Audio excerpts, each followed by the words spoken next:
Then when you have a team like yours right now, who obviously there have been a lot of new faces and everything, guys still getting to know each other properly, and you're going through a stretch where you have these 3 losses in a row, what are you hoping that they're learning about each other as teammates right now in this particular situation? I think we're over that, Amanda, to be honest. I think our guys are very comfortable with each other. Our play before the break, I think, is evidence of that, and that's a good chunk of time. Just got to get right back to it, trusting the system, trusting each other, doing the work that's required, and then execute, ultimately. We get our scoring chances, we got to take advantage of them. Confidence is such an odd part of this game, an important part of the game. Are you seeing some of that loss of confidence since the Christmas break simply because the play hasn't been as smooth as it had been previously? I don't think, I wouldn't put it on confidence. I think it's just rhythm, I think, you look at some of our bottom 6 guys, I think they've been short on confidence for quite some time here now, before the break included. I don't see that with any of our top guys. It's just a matter of staying with it. Focus, of course, is today, but just halfway through now, 41 games. What have you liked, and where do you want to go? What's the next step in the second half?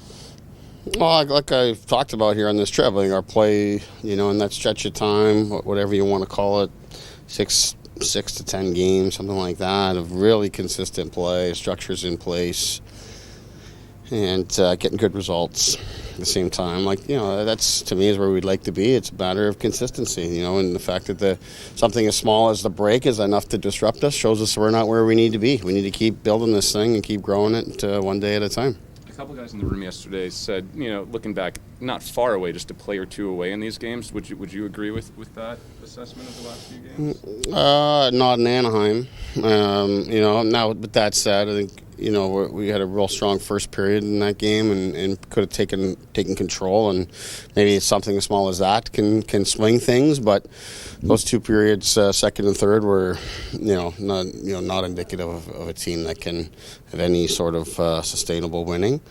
The LA game, another strong first period, and I think that one that's probably could go either way. It's pretty tight all the way through, but it's a tight league. It's you got a team like we're looking at here today. I mean, they're young, exciting, making tons of plays. They're seemingly in a lot of games and losing lots, and all of a sudden they beat a very good Tampa team just the other night. So you got to be good every single day, and that's what we've been striving for.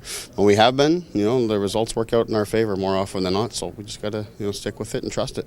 Amanda kind of touched on it a little bit, but it's easy to continue to build when you're on winning streaks or whatever. But when you feel these last 3 games, how do you see the team be really more self-reflective, and how important is feeling these stretches now to when you look ahead to the end of the season and learning through? Yeah, I think it is important, especially, I guess, if you wanted to connect it to Amanda's initial question of the number of new faces and things like that. Is you do need some adversity that you can manage and find your way through, and it's been a pretty good season for us to date, and so we haven't had a lot of these types of stretches where you got to kind of find your game, and I think you can grow closer to that. And it's a unique situation, right? We're on a long road trip here, and it's been a funny time.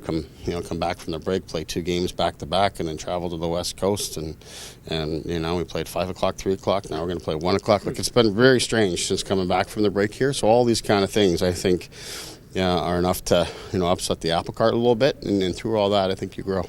Hey, Sheldon, I spoke to some of the guys yesterday about special teams, and 41 games through the season, both top 10, done a tremendous job. But they were very complimentary about the assistant coaches, right?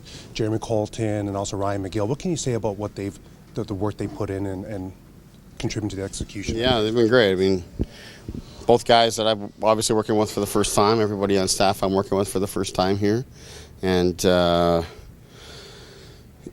both have done a tremendous job. The groups are prepared on both the power play and penalty kill. I think they've connected with the players in a way to get them to buy in and execute inside of that.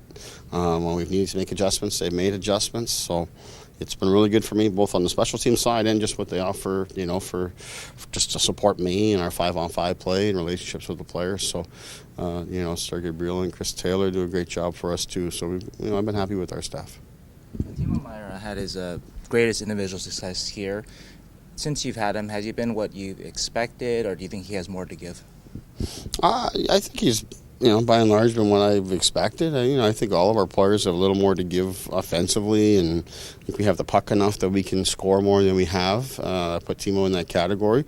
But I've used him in a lot of defensive situations, which I don't know if he's been used that way in a lot of his career. And forecheck, physicality, all those sorts of things. He's a unique player to our team in that regard, and I think he recognizes that, and he's brought that consistently, which can be difficult for a guy who is trying to score and make a difference offensively.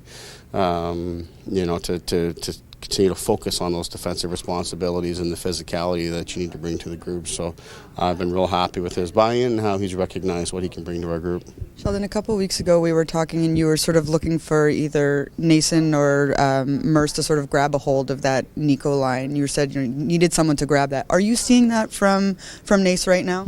Yeah, I think he's done his job, on that line. Like Nico and Timo have to drive the line no matter who their winger is going to be, but Nace does a good job of being in the right positions, getting to the net front, advancing the puck. He scored some good goals for us. I don't think he shies away from any of the responsibility that comes with playing with those guys and the matchups that come with it. Mm-hmm. So I think that's been very good, and I think Mercer's, he's found a way to contribute some offense and continue to be good. So in some cases it's about how they fit on the line. Some cases it's just about how it affects the rest of the lineup, and I'm happy with that mix right now. Thanks, Sheldon.